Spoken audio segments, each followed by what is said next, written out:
Bismillahirrahmanirrahim. Assalamualaikum warahmatullahi wabarakatuh.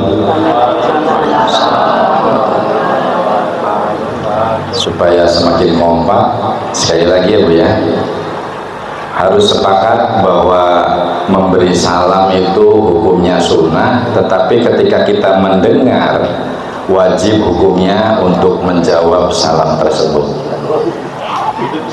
Yang baru datang mohon diperhatikan, membalas bacaan salam itu hukumnya wajib, mohon diperhatikan ya. Assalamualaikum warahmatullahi wabarakatuh.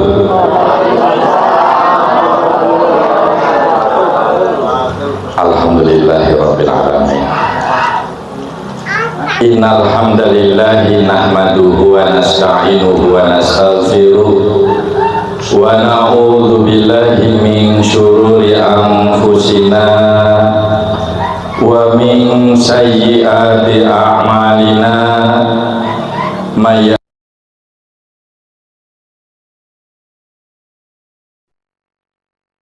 yahdihillah asyhadu an la ilaha illallah wahdahu la syarikalah wa asyhadu anna Muhammadan abduhu wa rasuluh. Allahumma sholli ala Muhammad wa ala ali Muhammad. Amma ba'd. Para hadir, bapak-bapak, ibu-ibu, semuanya yang tidak bisa kami sebut satu persatu, tentunya untuk menghemat waktu semuanya saja, semoga Allah selalu melimpahkan rahmat, hidayah, kesehatan, barokah di dalam hidup ini. Semoga kita bisa ibadah dengan istiqomah, amin ya robbal alamin. Anu kaduana sebagai umat manusia ya, kita perlu dan sangat bersyukur kepada Allah yang telah melimpahkan bermacam-macam nikmat, wabil khusus nikmat iman, nikmat Islam, sareng nikmat sehat. Karena dengan ketiga nikmat yang sangat agung inilah kita bisa berkumpul, bermuajahah, bersilaturahim, dan thalabul ilmi. Insya Allah tadi sudah disampaikan oleh penata acara dan saudari Ibu Ketua Pimpinan Ranting, pimpinan cabang ya, pimpinan cabang Aisyah Banjarharjo, bahwa dengan rahmat dan anugerah ilmu itu hidup kita akan dimudahkan oleh Allah Subhanahu wa ta'ala. Selanjutnya kita sebagai muslim disyariatkan untuk selalu bersolawat ya. Kepada siapa kita bersolawat? Memohonkan kucuran selamat sejahtera kepada Allah Subhanahu wa ta'ala, supaya solawat dan salam itu tetap tercurah kepada penghulu kita, tauladan terbaik kita, yaitu Nabiullah Muhammad Shallallahu Alaihi Wasallam. Kemudian kepada para istri-istrinya yang sudah membantu perjuangan beliau untuk menegakkan dinul Islam. Oge tika kantun untuk para sahabat, untuk sahabat-sahabat yang semuanya sudah bersusah payah, berjuang bahu-membahu, mendukung dan memperjuangkan perjuangan tegaknya Islam yang dipimpin langsung oleh manusia terbaik, manusia yang agung pilihan Allah, yaitu Nabiullah Muhammad Shallallahu Alaihi Wasallam.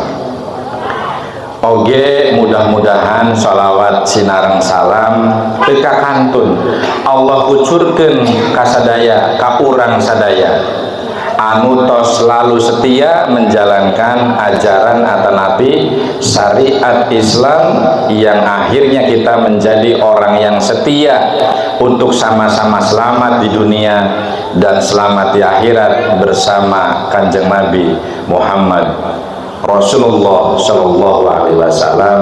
Amin ya robbal alamin. Singkat cerita, singkat cacariosan, urang sadaya dina akhir tahun Desember menjelang ke Januari. Ini mohon maaf, saya tidak bisa mengucapkan kepada sahabat-sahabat kita yang berada di sana, karena yang namanya toleransi itu sebaiknya kita lakum dinukum waliyadin. Biasanya pengajian tuh sering membahas tentang tahun baru dan akhir tahun untuk introspeksi.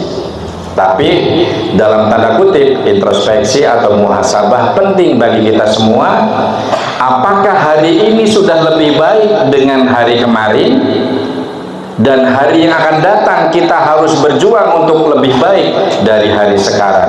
Itulah yang dikatakan orang yang beruntung menurut pandangan Islam.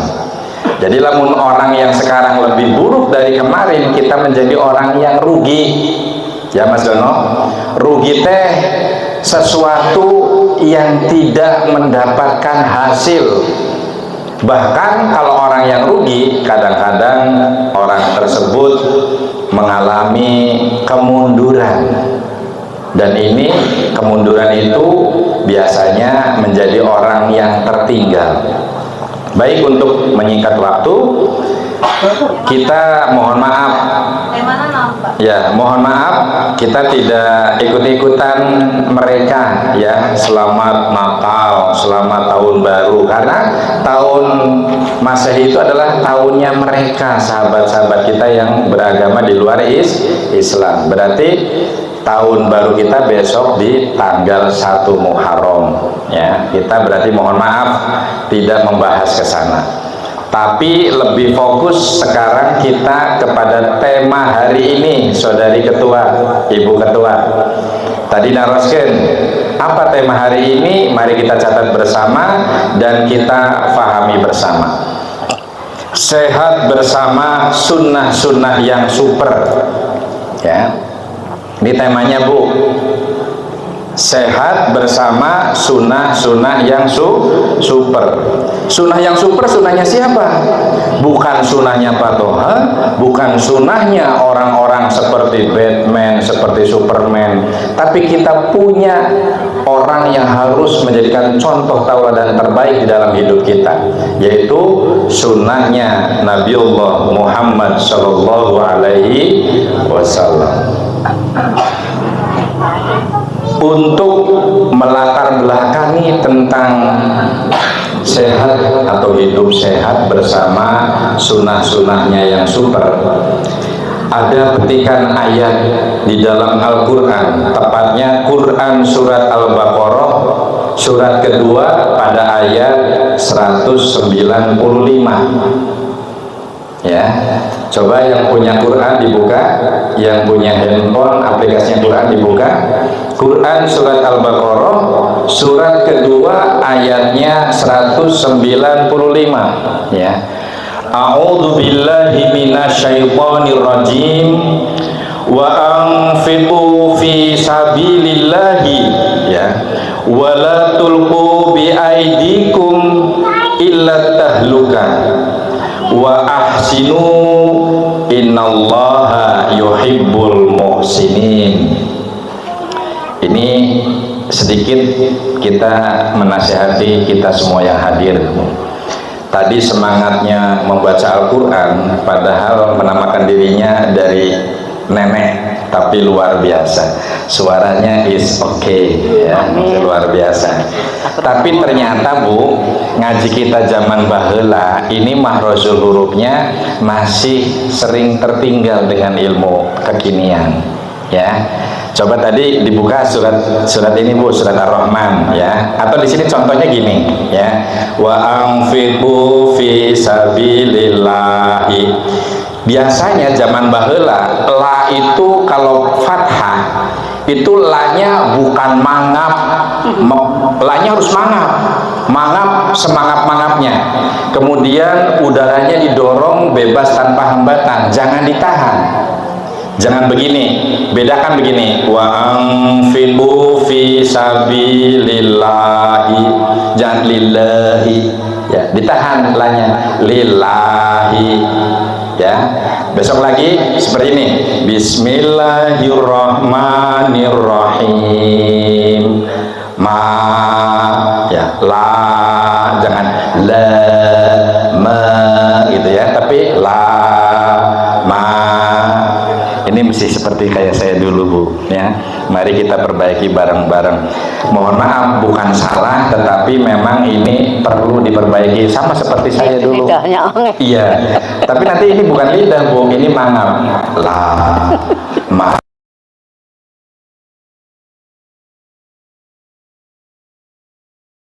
Bismillah, beda ya, ya. Bismillah, ditahan kan beda. Bismillah, ya. Ini hanya sedikit aja. Itulah pentingnya kita ngaji, ya. Ini Allah menjelaskan, wahai manusia, berinfaklah kalian semua di jalanku, kata Allah, ya. Janganlah jerumuskan dirimu ke dalam kebinasaan, dan berbuat baiklah, kata Allah. Sesungguhnya Allah teh mika cinta, Allah teh mika dede kepada semua orang yang berbuat baik. Jadi Allah teh cinta, Bu, bogoh kepada orang-orang yang berbuat baik. Jadi lamun teu baik alias kurang bager, teu bager. Apa kalau kurang bager, Mas Dono?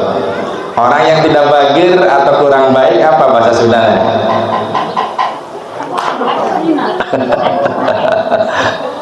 Ya sudah PR, ya.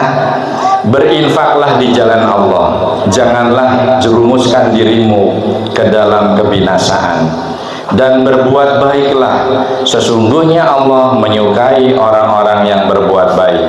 Ayat ini kalau kita bedah, kita tafsirkan, Pak Ustadz, ini panjang habis waktu hari ini, tapi kita fokus kepada sehat bersama sunnah-sunnah yang super, ya.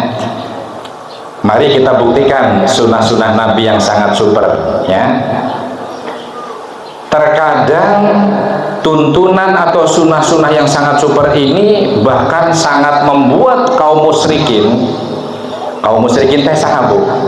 Siapa yang dikatakan kaum musyrikin atau kaum kafir, ya? Ini kalau kafir itu bukan untuk mendiskreditkan sekelompok orang atau orang per orang, tetapi yang namanya kafir atau musyrikin adalah mereka semua yang belum tersentuh oleh Islam. Berarti orang yang belum berdinul atau beragama Islam, itu namanya kafir. Jadi orang yang di luar sana jangan baper, jangan sedih atau jangan tersinggung kalau disebut wahai kaum kafirin, gitu ya. Itu jangan. Sama seperti mereka contohnya mengatakan kita yang berada di luar agama Kristen disebutnya wahai domba-domba yang tersesat. Sama kan? Apa kita marah? Kan enggak. Itulah buktinya toleransi yang hakiki menurut Allah, yaitu lakum dinukum waliyadin, bukan waliyadin. Coba lihat hurufnya, lakum dinukum waliyadin, bukan waliyadin loh, Bu, waliyadin, ya. Hasroh. Nah, itu pentingnya ngaji. Seringnya kan kita lakum dinukum waliyadin, seakan-akan seperti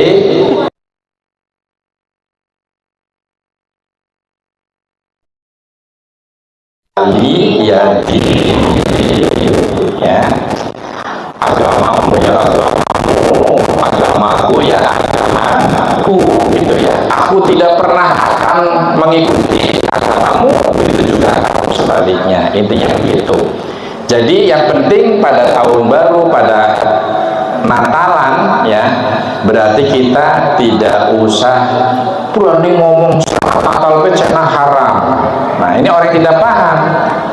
Ini sedikit sebagai mukadimah. Karena kalau kita selamat Natal mengucapkan kepada mereka, berarti kita sebagai muslim mengakui selamat lahirnya Isa Al-Masih sebagai anak Tuhan. Ya itu kan begitu.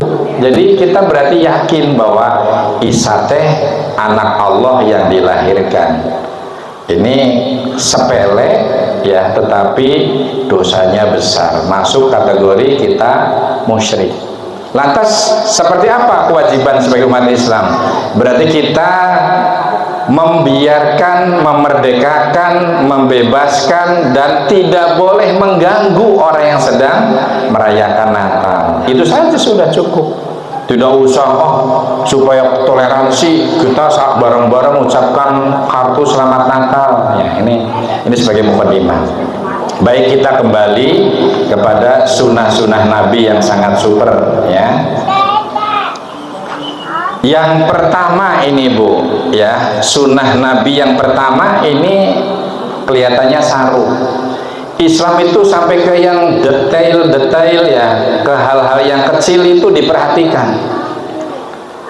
Ada yang ingat kalau kita mau masuk kakus atau WC atau waterclose atau toilet, sampai diajarkan kaki kiri masuk lebih dulu dan keluar dari kakus, kaki kanan harus keluar lebih dulu. Bahkan ada doanya, Allahumma inni a'udzubika ya minal hubusi wal hobais. Ada yang hafal ya? Sampai segitunya Bu. Setelah kita murkangkang gitu ya, itu tidak boleh sambil duduk Bu, tapi yang bagus itu sambil jongkok. Tapi Ibu jangan protes ya Bu ya, nanti Ibu sama Bu Soipah protes, aku sih udah mulai teklok primen gitu ya. Kalau nggak duduk ya, kalau ini dijongklok, jangan-jangan nanti malah tercebur ke WC gitu ya. Ini kita berbicara standar normal. Jadi sunnah Nabi itu tentang buang air besar itu perlu dengan jongkok. Contohnya kieu Bu, nah nago kieu ya. Jangan mentang-mentang bisa beli waterclose atau WC yang duduk, masih sehat, masih bergas, belinya yang duduk. Kalau itu terus-menerus dilakukan sambil duduk, kemudian jangkanya panjang, kita beresiko akan terkena penyakit hemoroid. Apa Bu Dokter hemoroid? Ini sudah ada yang bahaya, sudah yang ini. Soalnya dia pelaku. Nah, ini siapa yang jawab tadi? Nah, itu yang menjawab berarti ambeien itu masih muda, sudah kena hemoroid, ambeien atau asir. Ya. Coba kalau nggak percaya buktikan. Wah, saya duit saya beli waterclose yang sambil duduk, padahal masih sehat. Ya, terus melakukan begitu. Ya. Nanti pasti akan terjadi kelainan dalam bentuk hemoroid baik berat maupun ringan atau sedang ya. Nah, jadi kesimpulannya begini, defekasi itu apa Bu? Ada yang paham ke defekasi? Ini dicatat ya, defekasi nanti barangkali ada ini, nanti ada hadiah ya. Ingat, defekasi adalah proses mengeluarkan tinja dari urukang rekeng gitu ya, terus keluar, itu namanya defekasi. Apa itu namanya? Yaitu buang air besar ya, ngeden, buang air besar. Setelah TA1-nya keluar, paham TA1? Masa ngomong iya gitu kan, saru ya. TA1 itu keluar, itu berarti namanya kita telah melakukan defekasi. Defekasi yang sudah keluar namanya tadi feses ya, betul. Ternyata Ibu, ini menurut sunnah ya, jongkok itu lebih sunnah dan lebih menyehatkan. Dan kalau berak dengan jongkok itu tidak ada sisa yang tertinggal di dalam rektum interna ya. Jadi di dalam dubur bagian dalam tidak ada yang ketinggalan. Jadi tuntas tas gitu ya. Jadi nggak ada yang mau tombol di jero Bu. Kan kadang-kadang lamun bari calik mah masih asa tombol tapi teu daek bijil. Ini yang muda nggak pernah merasakan, tapi nanti kalau sudah umur 50 tahun, orang barusan berak di bawah sikat gigi dan mandi, melanjutkan mandi, perasaan kok pengen BAB lagi gitu. Itu karena belum tuntas. Nah, maka dari muda biasakan BAB dengan cara jongkok. Nah,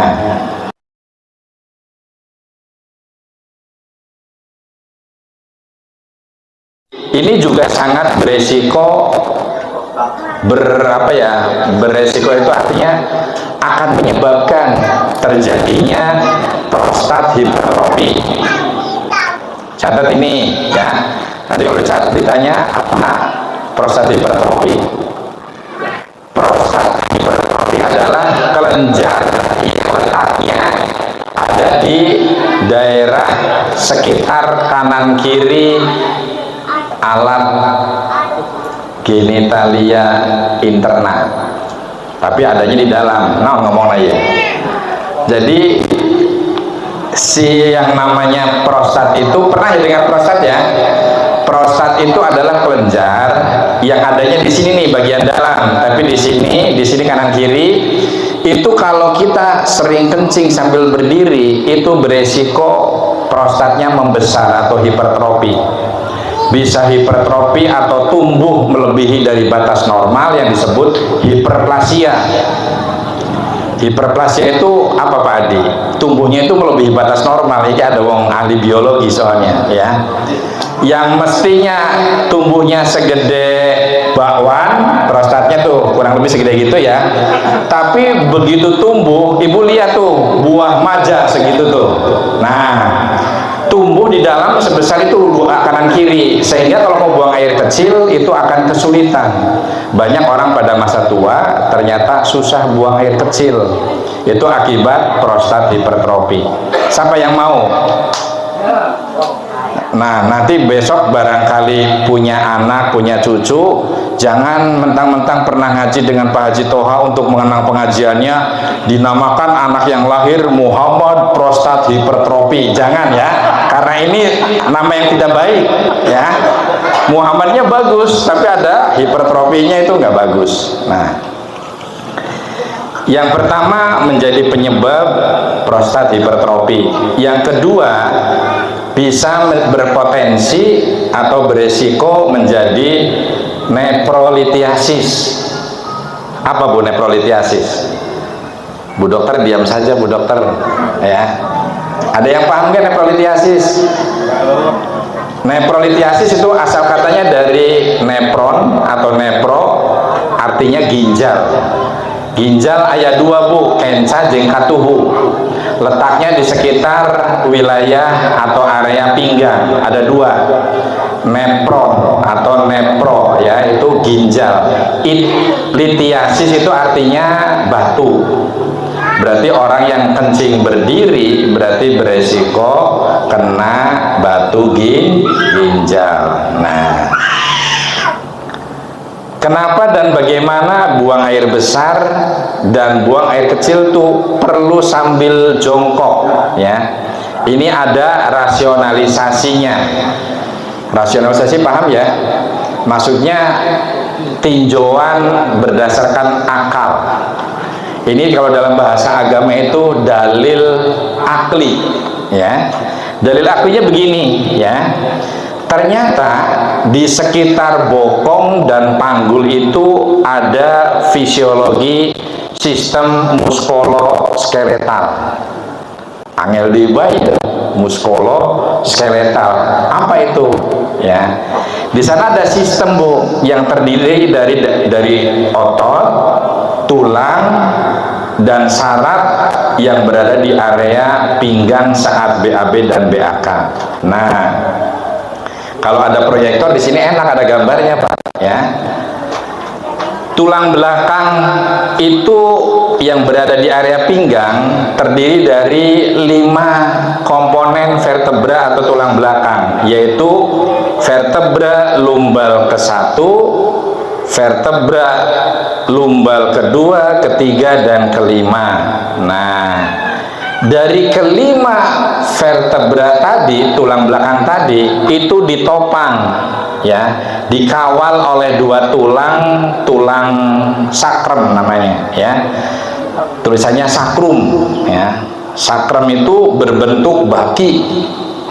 Sini ada baki enggak? Nah, kurang lebihnya itu yang kacangnya masih banyak tuh.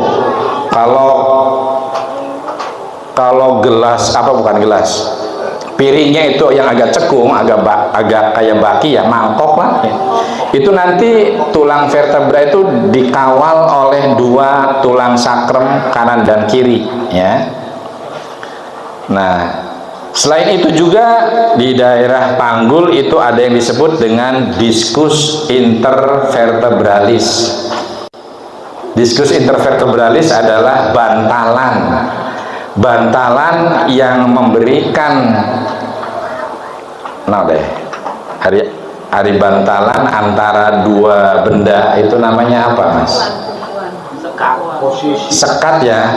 Jadi vertebra itu kan, nah ini kayak gambarnya kayak gini nih. Nah, gambarnya seperti ini. Ini tulang belakang.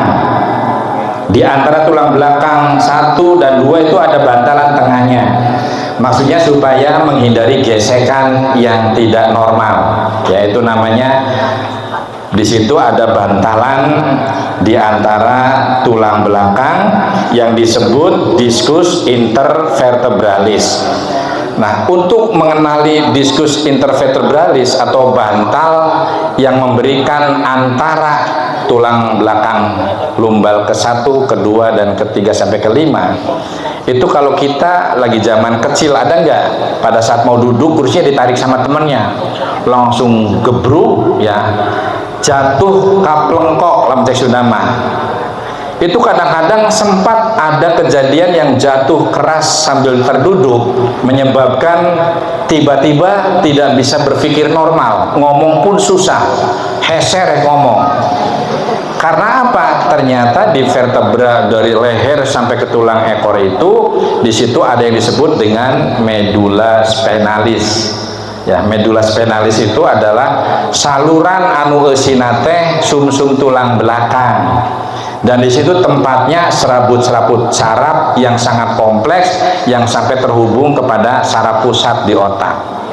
Jadi kalau orang tulang belakangnya cacat, rusak akibat kecelakaan, maka bisa menyebabkan kelumpuhan, bisa lumpuh. Lumpuh juga bisa terus merembet sampai buta, sampai budek, sampai tidak bisa gerak atau seperti kayak orang stroke.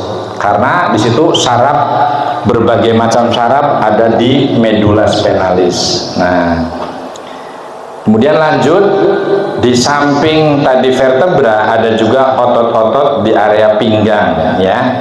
Ini fungsinya untuk menopang beban tubuh dan membantu tubuh bergerak. Juga ada yang disebut ligamen, ya, atau ligamentum.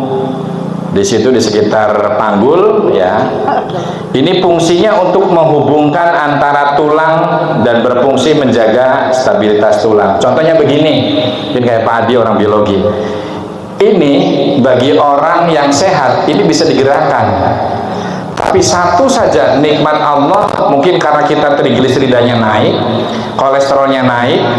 Tadi pagi saya lihat sahabat saya Mas Mahmud sebelum sholat subuh, setelah sholat sunnah, barisilat teh, gitu teh. Karena tangannya nggak normal. Ini sama seperti saya, Pak. Ada pernah nggak ada? Kalau ditekuk kira-kira susah bangun gitu ya. Nah, itu ada. Itu berarti tendonnya, ligamentumnya ada kelainan. Itu akibat apa? Akibat saraf daripada ligamentum untuk menggerakkan jari, ya, itu tersumbat oleh sisa metabolisme, bisa asam urat, bisa trigliserida, bisa kolesterol, bisa gula darah. Nah, yang seperti itu, Bu, jangan datang ke tukang urut. Kalau dipaksa ini bisa luka, ya, timbulnya nanti malah bisa merembet kemana-mana. Sehingga tadi kata Nabi, antum a'lamu bi umuri dunyakum, tentang urusan dunia kalian lebih paham. Maka ketika sakit begitu, datanglah ke dokter, datanglah ke tempat-tempat kesehatan. Jangan sakitnya sakit gangguan. Nah, ini saya sedang ada gangguan, ini nggak bisa nih, coba dibuka. Ini contoh, ini saya lagi ada gangguan nih, ini nggak bisa. Nah, ini bisa. Ini lagi ada gangguan sedikit, berarti ada gangguan. Suplai oksigen dan darah ke area sini, ke area jari tadi, itu mengalami sumbatan, sehingga mengalami gangguan gerak. Nah, coba bayangkan kalau di sini terganggu seperti itu, akhirnya bokok baik, bisa kieu. Nah, tidak bisa tegak begini. Maka hindari kencing berdiri dan berak berdiri dari sejak dini, Bu. Biasakan anak-anak kita untuk buang air kecil, buang air besar sambil duduk, sambil jongkok, supaya selamat di masa tua. Banyak nanti orang-orang tua menyesal, aduh, hanja kalau cenah baheula teu milu pengajiannya Pak Toha gitu loh. Nah, ini pentingnya ngaji. Ya. Nah, supaya cepat, ini tadi mulainya udah 3:30 nih, berarti nanti selesainya harus 5:30. Ya. Kemudian ada yang namanya saraf pada tulang belakang. Ini terdapat di dalam sumsum tulang belakang yang disebut medula spinalis tadi. Nah, berjalannya sumsum tulang belakang yang merupakan sistem saraf pusat. Terdapat juga berbagai jenis jaringan saraf yang merupakan percabangan dari sistem saraf pusat.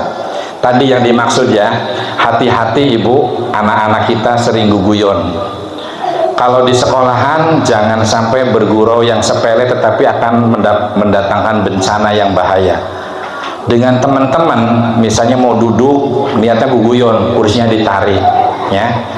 Atau misalnya ada orang sedang berjalan gitu ya, sok didengkukun gitu teh, akhirnya ngejedar gitu. Jangan sampai. Tolong ceritakan kepada anak-anak kita. Kalau terjadi jatuh ringan, tetapi kebetulan diskus intervertebralisnya itu tertekan dan betul-betul terjadi pergeseran tulang belakang, bisa menyebabkan kelumpuhan. Bahkan bisa menyebabkan buta. Apa? Karena buta padahal di mata, padahal jatuhnya katanya di tulang belakang. Kenapa mata yang buta? Karena di sana ada sumsum tulang yang sumbernya berproses langsung masuk ke pusat saraf. Ini hati-hati, ya. Termasuk di dalam pola makan. Orang yang sudah sering makan enak, kemudian kurang bekerja secara fisik, kurang berolahraga, pun bisa menjadi penyebab terganggunya saraf. Karena apa? Pembuluh darah yang memberikan suplai atau aliran darah ke saraf-saraf pusat itu mengalami sumbatan, sehingga banyak sekarang pengajian, besok tiba-tiba si fulan ternyata kena stroke, lumpuh sabelah, ngomong gehese jadi pelo dan sebagainya. Ini banyak. Nah, padahal nggak jatuh. Itu berarti terjadi di dalam internal, ya, antara sistem jantung dan pembuluh darah mengalami gangguan. Nah, jadi kesimpulan rasionalisasi tentang bagian area panggul atau pinggang atau bokong itu ya, kalau kita sering kencingnya berdiri, atau ada anak yang dari kecil kalau ya peletot bari nangtung, ada Bu zaman sekarang anak-anak ya, dibiasakan sampai dewasa, pasti penyakit ini mengancam. Karena apa? Ternyata Nabi mengajarkan suruh jongkok. Ini semua otot-otot panggung, semua saraf itu menekan. Di samping supaya TA1 atau berak itu bisa keluar sempurna, ternyata gerakan-gerakan ini memotivasi semua saraf dan semua organ tubuh di sekitar situ untuk bekerja aktif, ya. Orang yang sibuk, orang yang jarang bergerak, pada saat Allah memberikan karunia rizki bisa berak normal kemudian sambil duduk, itu ternyata merupakan sebuah normalisasi, proses normalisasi yang biasanya ngadeg baik. Kan ya Bu, coba ada yang di pabrik kerjanya cuma berdiri sampai 12 jam, ada yang jadi TNI gitu ya, jaga pos berdiri saja. Nah, itu Allah memberikan anugerah, kaligane mules, hayang kalau gini mules hayang pipis itu kalau sambil jongkok itu dinormalisasi saraf-saraf di situ. Nah, itulah yang dimaksud supernya sunnah-sunnah Kanjeng Nabi Muhammad Shallallahu Alaihi Wasallam. Kemudian sunnah-sunnah Nabi yang super yang lain, yang nomor 3, kita diajarkan suruh makan dengan tangan, ya.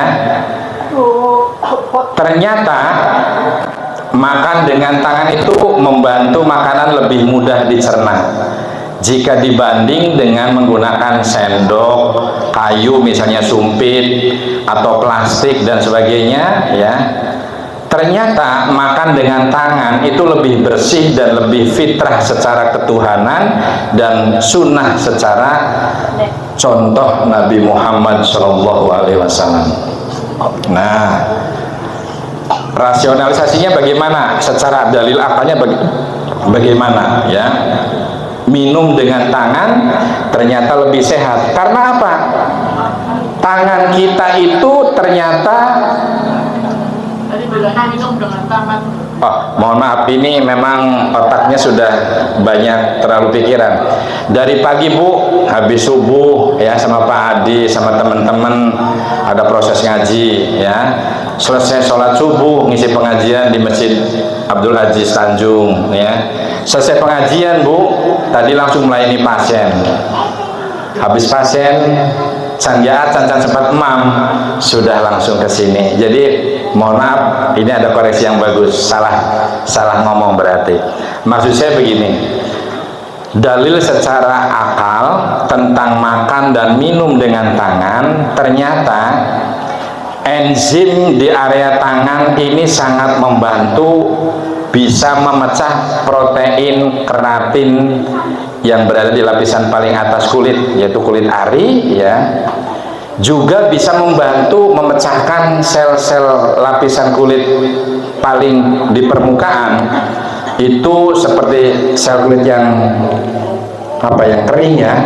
Nah, kalau enzim itu ikut dengan makanan ke dalam tubuh kita, ternyata itu bisa memudahkan menghaluskan sel-sel di daerah kulit kita. Bahkan menurut dokter Zalka, ya, orang yang sering makan dengan tangan kanan, Bu, ya, ini nanti tangan kanan ini ada tambahan, ya, pokoknya dengan tangan, ya. Di sini keterangannya dengan tangan lebih baik daripada makan dengan sendok, garpu, sumpit dan sebagainya. Itu ternyata setelah mengadakan penelitian, orang-orang yang selalu makan dengan tangan, Bu, ya, itu akan berpengaruh baik kepada proses tumbuhnya sel-sel,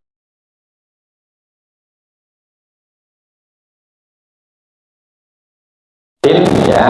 Itu bisa membuat pigmentasi yang tadinya kita kokoloten, ya, bahasa Sunda kokoloten, ya, nusok sering kokoloten itu nanti akan terhindar. Enzim itu berpengaruh sampai mempengaruhi pigmen penampilan kulit, ya, dan akan timbul glowing. Jadi bagi orang-orang yang senang pengen bersolek, pengen cantik, tampil awet muda, maka sering-seringlah makan dengan tangan, Bu. Jangan pakai sendok, garpu dan sebagainya. Karena pengaruh enzim itu ternyata akan membuat pengaruh baik terhadap kulit wajah dan kecantikan atau kegantengan kita, bahkan akan tampak lebih awet muda, ya.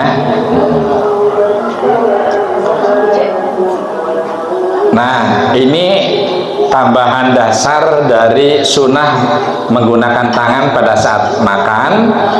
Ternyata ada juga perintah tentang hukum penggunaan tangan kanan saat makan dan minum. Terus nanti dari jamaah ada yang bertanya, misalnya ini, Pak, bagi anak atau cucu saya yang tangannya kidal, kumaha gitu teh. Ini kan kita berbicara. Oh ya, ini contoh Pak Taryono, ya.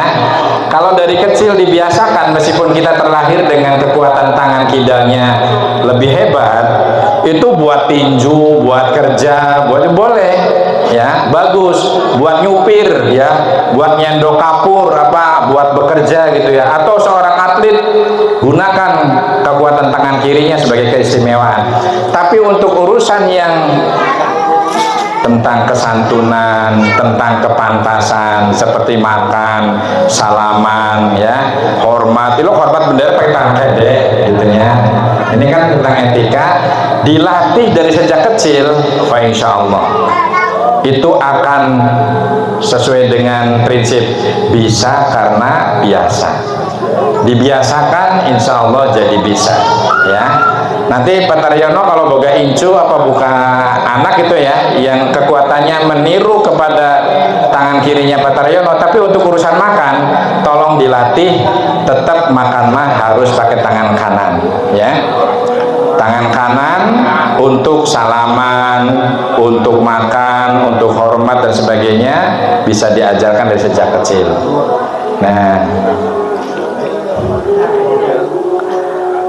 Nah ini mengutip dari kitab, ini ada Pak Ustadz nih, pernah nggak Pak ngaji di dalam kitab Al-Lu'lu' wal Marjan yang disusun oleh tokoh Islam ya, Muhammad Fuad Abdul Baqi ya? Belum pernah ya. Ini kitab ini pada saat saya ngaji dulu ini bergandengan dengan kitab Al-Bidayatul Mujtahid.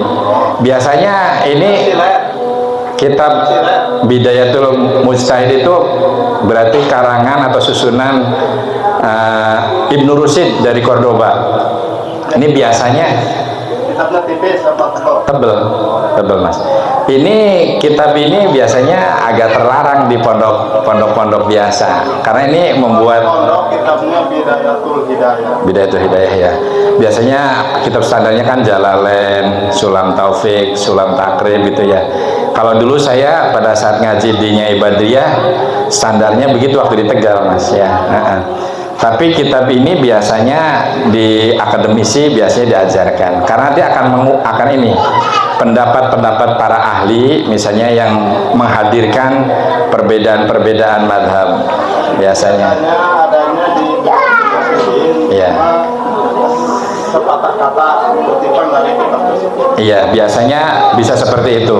Nah ini ada hadis begini Pak. Ini riwayatnya dari Bukhari dan dalam kitabnya kitab Al-Abimah ya. Ini pada halaman ke-70 kalau mau dicari monggo ya.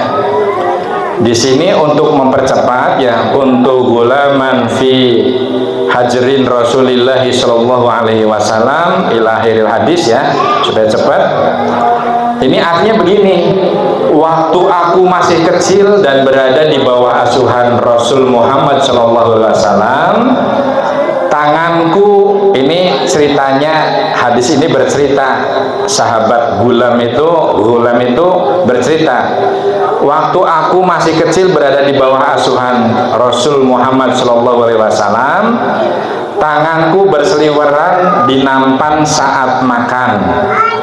Maka Rasul bersabda, wahai Gulam, bacalah nama Allah, makanlah dengan tangan kananmu, dan makanlah makanan yang ada di hadapanmu.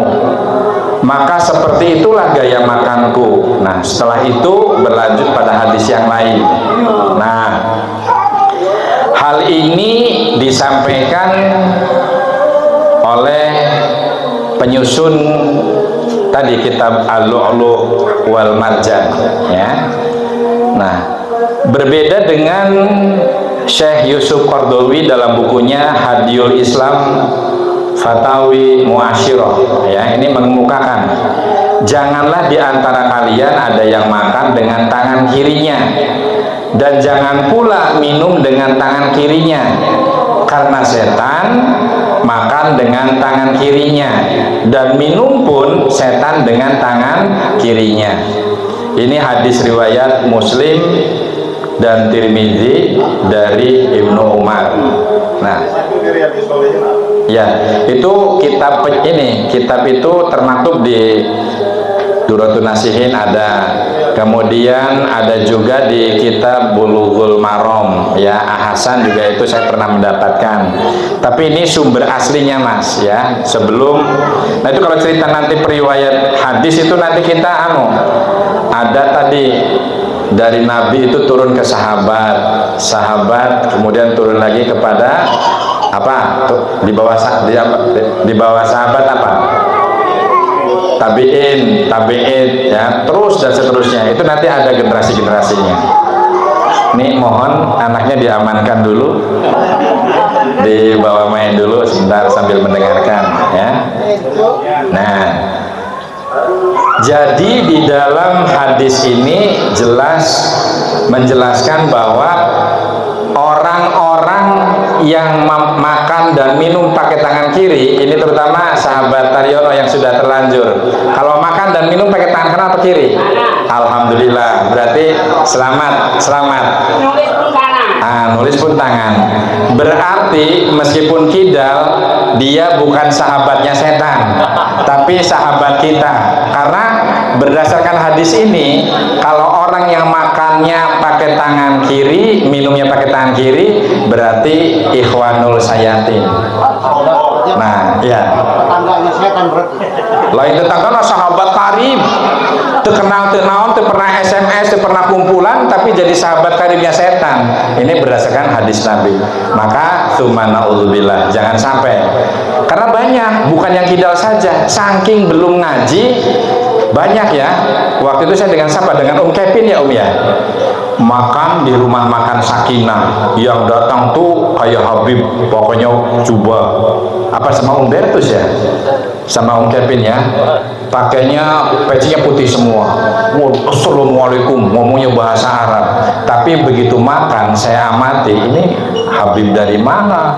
Begitu seredet, ini yang kanan ngahuap sangu, betul sudah pakai tangan kanan, tapi begitu seredet sate pakai tangan kede, serempet gitu teh. Waduh, saya istighfar saja ya Allah Gusti, saya tidak suudzon, ampunilah dosa-dosa beliau-beliau. Mungkin beliau santri, mungkin beliau tampak islami tetapi belum ngaji. Ya kita beruntung Bu, ngaji tentang sunnah-sunnah super. Maka saat sekarang jangan biasakan baik makan lalawuh apa minum pakai tangan kiri. Jelas Kanjeng Nabi itu menganggap kalau kita makan minum pakai tangan kiri berarti temannya setan. Ulangnya, siap ya? Nah, nanti mulai sekarang kalau kita dihidangkan makanan, sebentar dulu Pak, nanti ada waktunya ya. Biar saya tidak lupa, nanti aja deh. Nanti di akhir mudah-mudahan kebagian. Nanti kalau misalnya kita diberi rezeki oleh Allah lewat pimpinan ranting Aisyah dikasih hidangan, jangan disiapkan sendok Bu ya. Kemudian duduknya nanti saya yang biasa di sini, yang bisa yang sehat harus dibawa. Nanti ada hadisnya Bu ya. Kita mulai mengamalkan dari hal-hal yang kecil. Makan pakai tangan kanan ya. Nah, lamun pakai sayur asem itu baru pengecualian Bu. Itulah namanya Islam indah. Masa makan sayur asem dikokoh, dahara dirawu itu ya. Wah, anu jenggotan, anu kumisna loba, rambotok. Itu namanya tadi antum ya a'lamu bi umuri dunyakum. Kalau yang sulit-sulit begitu ya Allah atau Rasulnya, lewat Rasulnya membolehkan. Tentang urusan dunia kamu lebih paham. Nah, gimana Mas? Ya bukan tergantung sikon, tapi tetap kita harus menguatkan, meneguhkan hati. Kalau memang tidak terpaksa, itu harus pakai tangan ya. Makan dan minum berdiri ternyata ini secara dalil akalnya itu akan mampu mengganggu fisiologi, cara kerjanya gaster. Bukan daster ya Bu, nanti yang pakai daster wah kesinggung, kenapa ngaji kok ada sebut-sebut daster. Bukan, gaster. Gaster itu lambung, bisa gaster ya, bisa mah ya, bisa lambung bahasa kita. Itu akan merusak fungsi dari gaster Bu. Nah kemudian yang dirusak lagi apa? enteroduodenum ya. Enteroduodenum itu adalah usus ya, yang terdiri dari usus 12 jari dan usus besar ya. Dengan duduk ini akan lebih santun, lebih beretika, dan lebih menyehatkan. Nah sekarang soalnya sedang lagi ngetren standing party gitu ya, supaya keren kondangan makanya sambil berdiri gitu ya.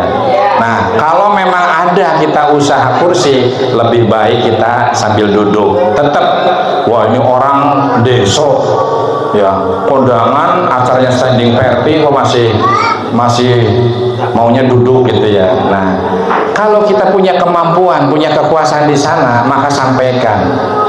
Antum mau berdiri silahkan, tetapi saya memahami hukum menurut Islam, jelaskan secara baik, secara santun, makan terbaik harus sambil duduk.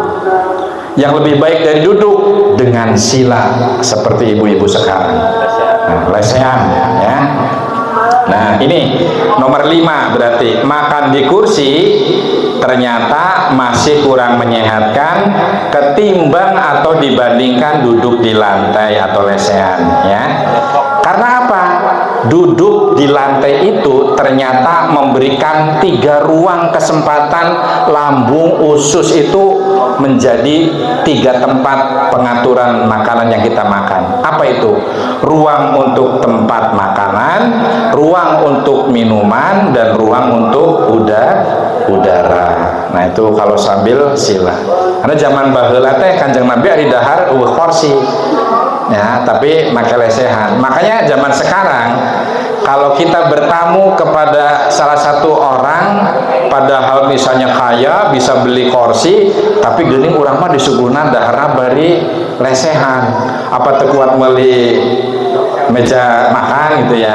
Itu kita jangan suudon begitu. Jangan-jangan dengan berhusnudon, berbaik sangka, ternyata orang ini mengamalkan sunnah-sunnah yang super ya. Nah adab makan minum ya, ini adab atau kesantunan makan dan minum. La yasrobana ahadukum qaima ya, janganlah sekali-kali salah seorang di antara kalian minum sambil berdiri. Kemudian di dalam hadis riwayat Ahmad dan Muslim, wa an Abi Sa'id dan seterusnya, di sini ya, bahwa dari Abu Sa'id Nabi Shallallahu Alaihi Wasallam melarang minum sambil berdiri. Hadis ini diriwayatkan oleh Imam Ahmad dan Imam Muslim. Rasionalisasinya atau dalil secara akalnya ya, ternyata otot perut yang paling terkenal nih, otot perut itu tepatnya di mana? Otot perut bagi orang yang masih slim seperti Pak Adi misalnya ya, ini masih bagus meskipun sudah sepuh ya, sudah 60 tahunan, tapi hampir 17 tahun ya lebihnya, 2 tahun lagi 60 ya, meskipun beliau hampir ke abad lanjut gitu ya. Nah ini tapi masih bagus ya, masih awet muda, rajin di masjid, perutnya pun masih bagus, nggak seperti saya, masih lurus sesuai dengan anatomi dan fisiologi. Bahkan berbahagialah bagi orang-orang yang masih stabil seperti itu. Tidak bisa dibandingkan dengan model saya dengan Bapak Dono. Ini mah sudah disebutnya, oh ya Papa tuh lebih parah. Nah itu berarti sudah tidak fisiologis lagi Pak, sudah abnormal ya. Idealnya otot perut yang bagus itu namanya ototnya rectus abdominalis. Otot ini panjang dan datar yang memanjang vertikal. Kita wasalatil qa'imah Nabi Muhammad dan wasilah wal fadilah wa ma'asumma qawma mahmudan ilahi wa hatta. Jadi kita lanjut ya Bu ya. Ini boleh ada beberapa penjelasan ta'lim, melanjutkan setelah ada adzan, kemudian kita lanjutkan sholat ya. Otot perut yang paling terkenal dan menonjol adalah rectus abdominalis namanya ya. Jadi ini diingat-ingat, rectus abdominalis. Otot ini panjang dan datar yang memanjang vertikal. Kalau vertikal itu berarti lurus atas ke bawah ya, atau dari bawah ke atas ya. Letaknya di mana? Letaknya itu persis lamun cek sudama tarang baga, nyawa tarang baga Bu, paham ya? Jadi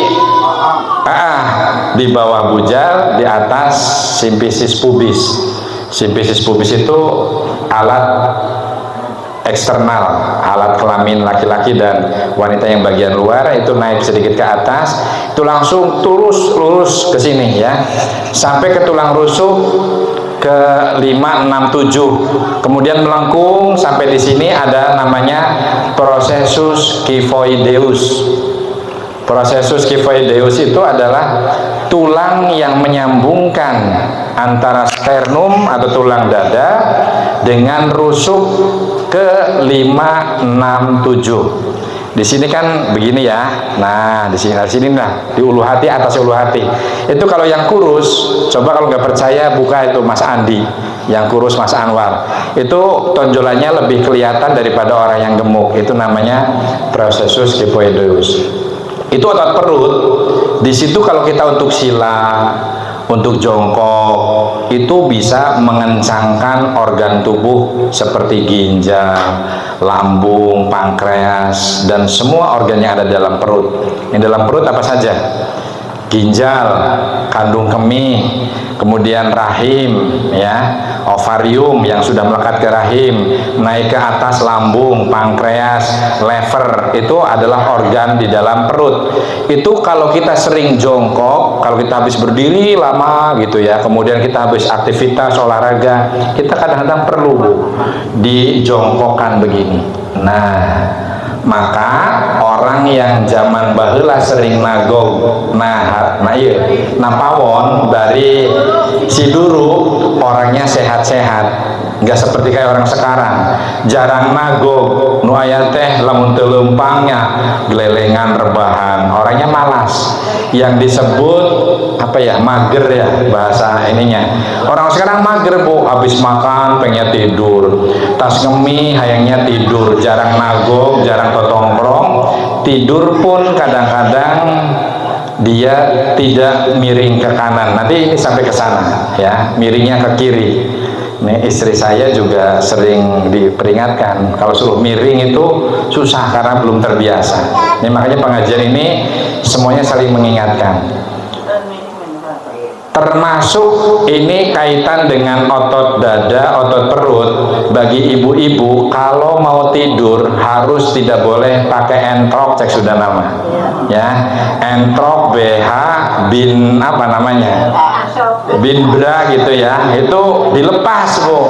Nah, bising salaki rek nyoo gitu kan lebih mudah. Ini humor sedikit ya. Jadi itu kudu repot, kudu suwe-suwe. Jadi siap, langsung siap gerak gitu ya. Nah, tapi yang paling penting di sana aliran darah jadi semakin lancar, sehingga resiko terjadi kanker payudara, kemudian kelainan-kelainan di daerah apa namanya kelenjar air susu bagi orang yang masih produktif, itu tidak akan ada istilah orang sudah berhenti air susunya sebelum waktunya. Jadi bukan indah pada waktunya. Kalau indah pada waktu mah tadi tidak pakai bra ayam nyoo, karena dia indah pada waktunya. Ini sedikit ngabajor saya tuh. Nah, oh ya Rangda. Mudah-mudahan nih, iya Ibu Randana sing enggal di paparinan pasangan yang lebih soleh ya. Tinggalkan iqomah dulu ya.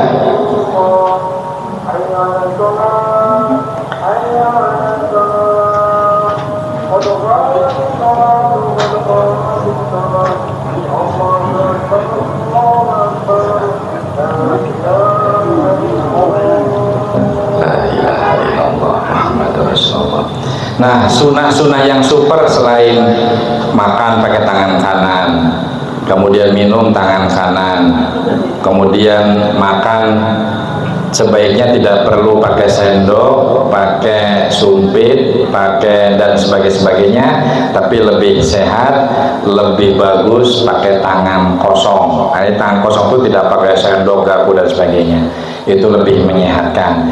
Tapi tadi ya ada hadis juga begini, Mas Ustadz punten barangkali saya salah, ada penjelasan makan itu, ini mungkin kaitan tadi ada pertanyaan, masa makan pakai tangan tapi sayurnya sayur asam atau sayur sop ini dikokoh gitu teh. Nah ini ada hadis yang kadang-kadang ini diselewengkan. Hadis ini disampaikan secara kontekstual, persis sesuai dengan bunyi hadisnya. Matan hadisnya memang betul dan periwayatnya itu sampai ke standar sahih ya. Ketika Nabi makan itu menggunakan 3 jari, Bu. Jadi itu kudu 5 nyomot itu ente. Ternyata asbab urutnya ya, sabab musababnya Nabi makan pakai 3 jari bukan makan nasi atau makan kejo jagung, tapi makannya kurma. Coba bayangkan kalau makan kurma pakai 5 jari, rowok lengket kabeh. Nah, ini ternyata tadi saya belajar begini. Ada pendapat bahwa Salafi di Indonesia itu mirip dan sama dengan Muhammadiyah. Tapi di dalam Muhammadiyah itu langsung komplain di mana letak samanya. Sementara Salafi saja alirannya tuh macam-macam. Nanti kita jelaskan, Bu. Ya ini sering mengkambing hitamkan Muhammadiyah. Karena apa?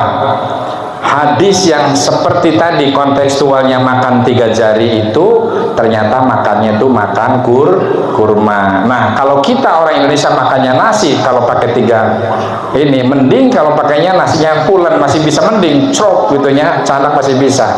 Bayangkan kalau nasinya nasi anu pera, nasi jagung yang tidak lengket, yang tidak pulen ya, itu menang-menang Bu, gergetin kala-kala dibanting pisan Pak inanya. Nah ini juga terdapat di dalam beberapa hadis penjelasan tentang bab zakat. Zakat fitri itu tidak ada penjelasan yang mengatakan bahwa zakat fitri itu harus pakai beras. Teu aya, Bu. Apakah itu haram? Enggak, karena konteksnya zakat fitri yang terjadi pada zaman Rasulullah zakatnya pakai kurma. Tapi mengapa dan bagaimana menjadi beras? Maka tadi ijtihad para ulama di Muhammadiyah itu dengan putusan tarjih itu menjadi solusi. Adat kita di Indonesia itu berarti harus pakai beras, karena kalau kita zakatnya pakai kurma, jangan-jangan bukan untuk makan tapi untuk nyamikan, Bu. Begitu pasrah ke amil, wah ini kesempatan buat nyamikan gitu loh, bukan untuk zakat. Inilah Islam itu harus fleksibel di dalam beristihad. Ini perbedaannya. Nah, kalau orang Salafi yang mengatakan misalnya gitu ya, jenggot yang 3 helai tetap wajib dipelihara ya. Sekarang kalau orang ini jadi tokoh agama, kemudian jenggotnya 3 helai dan wajib atau betul-betul semacam keharusan untuk tidak boleh dicukur, meureun disengsirikeun jaman hingkap ya, disebut engkong lain gitu tanya. Makanya memanjangkan jenggot dan mencukur kumis, mencukur godek, ternyata setelah ditelusur asbab urutnya, hadis itu diperuntukkan untuk membedakan antara pasukan umat Islam dan pasukan non muslim atau kafir. Jadi mau perang teh supaya ulah ijol, orang reka nembak teh jangan sampai salah sasaran. Maka Nabi itu memberikan hadis ya, panjangkan jenggotmu, kemudian cukur kumis dan godek rambut-rambut yang tidak pantas ya. Ini salah satu contoh aja, lari sedikit dari masalah sunnah yang disebutkan di sini. Yang keenam ya, makan buah setelah makan ya, makan buah setelah makan, maksudnya cuci mulut. Baheula makan buah teh kuduna pandeuri cara yang cuci mulut. Tas dahar jengkol bauna peheurnya rasanya si enak, bauna nu mantap tobat. dipengkeren atau napi digigireun teh tobat ngobrol jeung patoa bauran jengkol gitu. Ini cuci mulutnya pakai buah. Nah ini anu aja contoh supaya mudah. Ternyata cuci mulut atau makan buah setelah makan ini kurang bagus bagi kesehatan lambung, justru malah akan memicu hipersekresi asam lambung. Jadi kalau makan dengan cuci mulut terlalu sering itu justru malah timbul gas bercampur baur dengan makanan pokok, sehingga kadang-kadang sok ya Bu, zaman usokan daharna gembul terus makan buahnya panderi. Biasa lagi itu teh turaba gitu, itu karena gas Bu ya. Hal seperti itu akan memicu penyakit hipersekresi asam lambung. Ini harus kita hindari setelah kita paham. Lantas harus bagaimana? Nah, di sini memang tidak ada hadis yang sangat jelas dan sangat pakemnya itu bisa dijadikan patokan murni. Namun Rasulullah SAW menganjurkan. Nah, ini yang kita harus memahami bijak. Yang namanya hadis itu bukan hanya perintah Nabi, kamu tidak boleh ini, kamu harus seperti ini, tidak seperti itu saja.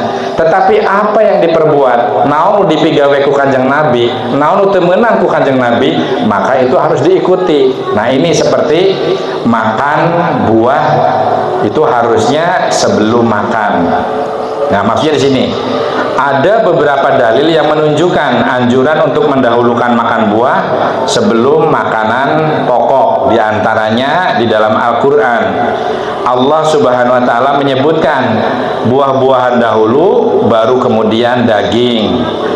Kemudian Kanjeng Nabi juga pernah mencontohkan untuk menyantap buah kurma lebih dulu sebelum menikmati makanan yang lain. Bahkan salah satu Imam An-Nawawi menjelaskan hadis dari Abi Al-Haytham bin Tihan ya. Ini menyebutkan anjuran untuk mendahulukan makan buah sebelum makanan pokok masuk atau beras dan lainnya itu menjadi sebuah keharusan. Ya. Apa dalil akalnya, dalil aklinya ya? Yang pertama, makan buah terlebih dahulu ya, ini ternyata membantu mengontrol makan berlebih. Jadi serat dalam buah ini dapat membantu Anda merasa kenyang lebih cepat sehingga mencegah makan dobal. Ngerti ya makan dobal? Jadi makan gembul ya. Kalau makan buah dulu berarti makannya itu sedikit. Nah, berarti kita tidak gembrot seperti saya ini Bu. Nah, waktu kecil ternyata kita ketinggalan zaman Bu ya. Masa kecil saya tidak dapat ilmu seperti itu ya Bu ya. Jadi makan buah boro-boro makan buah. Nu penting aya sangu, aya lalawis, alhamdulillah. Buah teh kapanggihna setahun sekali hari badaan. Nah ya. Yang kedua itu mempersiapkan sistem pencernaan. Nah, di sini harus kita catat Bu ya. Mengkonsumsi buah 30 menit ya hingga 1 jam sebelum makan besar ini dapat membantu tubuh menyerap nutrisi dari buah dengan baik ya. Kemudian yang ketiga, memastikan tubuh memaksimalkan fungsi antioksidan ya. Buah-buahan yang mengandung antioksidan banyak itu seperti apa Bu ya. Jadi buah-buahan ternyata mengandung antioksidan. Antioksidan di sini misalnya dalam bentuk likopen, lutein, dan beta karoten yang bermanfaat untuk menangkal radikal bebas. Jadi menangkap radikal bebas itu contohnya mencegah terjadinya hiperplasia atau pertumbuhan yang besar, misalnya seperti encok nu gede Bu ya. Kemudian kelenjar yang membesar atau kanker dan tumor ya. Apa bedanya kanker dan tumor? Kalau kanker benjolan yang mengarah ke ganasan, kalau tumor hanya cuma membesar saja tapi tidak ganas ya. Ini perlu tahu kita. Nah, kemudian yang keempat, ternyata makan buah terlebih dahulu itu sangat membantu menstabilkan gula darah. Artinya dengan cara makan buah-buahan terlebih dahulu ternyata bisa mencegah penyakit gula darah atau diabetes. Maka kita perlu membiasakan diri kepada anak-anak kita untuk selalu hidup sehat. Sebelum makan berarti 30 menit sampai 1 jam makan buah terlebih dahulu. Kemudian yang kelima, mengoptimalkan vitamin dan mineral. Karena apa? Buah itu ternyata sumbernya vitamin dan mineral, gitu tadi ya, betul ya? Ini dalam ilmu biologi. Nah, ini ternyata mampu mempengaruhi dan menyetabilkan gula darah pada manusia. Nah, ini sangat banyak ya. Kayaknya ini yang terakhir deh. Yang ketujuh, tidur miring ke kanan. Nah, sunnah yang super itu tidur miring ke kanan. Ini lebih dan sangat menyehatkan, Ibu. Ya. Tidur telungkup ini adalah ciri tidurnya setan dan berbahaya bagi kesehatan. Nah, ini bukan hanya suruh miring ke sebelah kanan saja, tetapi hadis ini berarti seperti memerintah kita, jangan biasakan tidur telungkup. Karena kalau tidur telungkup, meskipun orang can kenalan, can pernah kapanggi sarang setan, berarti kita sudah dianggap ikhwanul sayatin. Nah, Rasul Muhammad Shallallahu Alaihi Wasallam ini bersabda, summa tuji' ala siqaqa, ya, ala siqaqa, ya, aiman. Ini hadisnya ini terdapat di dalam hadis Al-Bukhari nomor 247, tapi pada hadis Muslim ini terdapat pada nomor 2710. Tsumma tuji' ala sikikal aiman. Berbaringlah di atas rusuk sebelah kananmu. Jadi miringnya ke sebelah kanan, ya. Apa dalil aklinya? Nah, ini dalil aklinya tidur ke sebelah kanan ternyata mengurangi beban jantung. Ini mengapa? Ada yang paham nggak kira-kira? Tidur ke sebelah kanan ini ternyata mengurangi beban jantung pada saat tidur. Apa sebabnya? Ada nggak yang paham? Ada. Silahkan dijawab Pak, coba. Ada jantung, adanya posisi sebelah kanan. Ah, sebelah kiri, iya. Ini jawabannya mungkin sebelah kiri. Benar, tapi masalah ngomong dulu. Oh iya, bagus ya. Ini ngetes berarti tidak ngantuk berarti, betul. Karena jantung ada di sebelah kiri, kalau kita miring ke sebelah kanan, berarti jantung teh teka tindihanku paru-paru, teka tindihanku lambung, teka tindihanku pankreas. Jadi jantung itu bebas, kayak jalan tol, ya. Kemudian yang kedua, ini membantu pernapasan. Kenapa?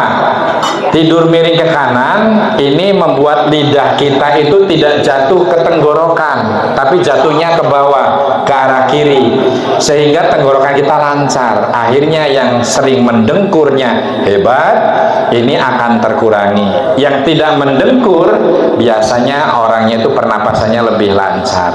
Maka kalau kita punya istri, punya suami yang mendengkurnya hebat, digilirkan ke sebelah kanan, ya, supaya jantungnya sehat dan tidak terlalu mendengkur. Nah, kemudian yang keempat, mengurangi tekanan pada ginjal. Nah, ginjal memang ada di sebelah kanan dan kiri karena ada dua. Maksudnya tekanan di sini berbeda dengan tekanan asli dalam bahasa seperti jantung, ya. Kalau jantung kan posisinya di sebelah kiri. Kalau kita miring ke sebelah kanan berarti jantungnya tidak tertimpa oleh organ yang lain. Tetapi kalau ginjal maksudnya tidak tertekan, tertekan fungsinya atau tugasnya. Karena kalau miring ke kanan, ginjal itu tekanan kerjanya itu lebih ringan. Nah, nanti dijelaskannya pada pertemuan yang akan datang. Kemudian yang kelima, ini membantu lambung beristirahat. Artinya tidur miring ke kanan dapat membantu lambung untuk beristirahat karena lambung itu mencongnya ke sebelah kiri. kawas zaman ngegepatnya ngariulnya ke sebelah kiri. Jadi kalau kita ke kanan, jadi jantung itu seperti yang lega. Nah, itulah beberapa hikmah ya. Ternyata contoh dari Nabi, sunnah dari Nabi itu sangat super. Memeh carita sawarga jeng naraka ternyata sudah sangat bermanfaat dari sejak sekarang kita hidup. Dan kalau kita mengikuti sunnah-sunnah Nabi, berarti kita akan selamat di dunia dan selamat di akhirat. Amin Allahumma amin. Nah, Mas, mau tanya ini, sok. nanti sebentar Mas, ini biar rampung dulu aja. Ini ada kisah singkat ya. Kisah nyata saudagar Arab Yaman dan profesor dokter dari Swiss. Ceritanya ada seorang yang kaya raya, orang yang miliarder di Arab keturunan Yaman. Penyakitnya itu sakit kepala yang hebat dan tidak sembuh-sembuh, diobati tidak sembuh. Kemudian penyakitnya juga ditambah dengan gejala vertigo. Jangankan habis berbaring lama, tidur lama, atau jongkok lama, baru sebentar jongkok atau tidur sebentar, bangunnya itu serasa dunia terbalik. 7 linggun 7 kuliling ya, itu sampai dunia seperti terbalik. Itu namanya apa? Namanya vertigo. Nah, di samping itu juga mengarah kepada gejala susah bicara, pelok. Tangan sebelah kiri dan kaki sebelah kiri ternyata juga ada gangguan gerak. Lamun nyekel garpu lagrak, nyekel piring lagrak. Nah, itu sudah mengarah kepada stroke ya, stroke sinistra, stroke sebelah kiri. Berobat dari, karena orang kaya ya, semua dokter dikunjungi, didatangi, semua rumah sakit yang paling hebat, paling canggih di Arab didatangi. Ternyata belum bisa menolong. Akhirnya direfer, dirujuk ke salah satu pusat kesehatan yang ada di Swiss tentang ahli jantung dan pembuluh darah. Ketemulah dengan seorang profesor dokter, bukan dokter ya. Kemudian ditanya, dalam bahasa kedokteran itu anamnese, dari mana, dari Arab, keturunan apa, Yaman, namanya siapa, pekerjaannya apa. Wah, pekerjaan saya tuh banyak sekali dan saya hartanya banyak. Jangan khawatir dok, saya berapapun harganya obat akan kubeli, yang penting penyakit saya sembuh.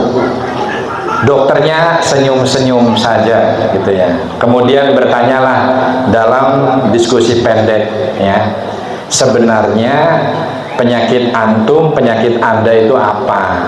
Sebutkanlah tadi yang sudah disebutkan, migrain, vertigo, mengarah kepada stroke. Kemudian semakin senyum, senyumnya mengandung kegelian yang membuat si saudagar itu tercengang dan jadi bingung. Kenapa saya malah seperti ditertawakan dokter?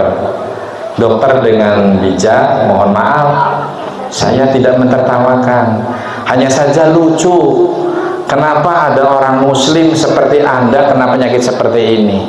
Coba kalau antum, kalau kamu mengamalkan satu sunnah, satu ajaran tentang ajaran nabimu, tentang ajaran pelajaran yang terkandung dalam Quran dan sunnah-sunnah Nabi Muhammad SAW, mungkin anda terbebas dari penyakit yang sekarang diderita. Apa jawabnya? Hanya dengan pada saat berwudu, maka hiruplah dengan hidungmu ya. Kan kadang-kadang di urang mah ya, ini pentingnya ngaji. Zaman baheula ngaji teh lamun membasuh hidung kan padu cawuk dibuang utak gitu ya. Tapi yang betul dalam himpunan putusan tarjih Muhammadiyah itu dijelaskan, itu hasil istihadnya para ulama bil jama'i, mengambil hadis-hadis yang sahih, hadis-hadis yang bisa untuk jadi hujah. Ternyata caranya harus apa, Bu? Dihirup ya, seropot sampai terasa panas di batang hidung bagian atas. Mungkin pada awal kita belajar akan tisenggrup, akan tersedak ya, tapi itu tidak berbahaya. Paling-paling banternya seperti orang yang pernah digurah. Pak Ustadz mungkin pernah ya, zaman ngaji dulu digurah. Kalau yang lebih ringan daripada digurah, ada yang namanya dicengir. Dalam hal dan kesempatan yang baik ini, mohon dimaafkan bila ada salah-salah, baik yang disengaja maupun yang tidak disengaja. Hatur nuhun, nasrul minallah wa fathun qarib. Assalamualaikum warahmatullahi wabarakatuh.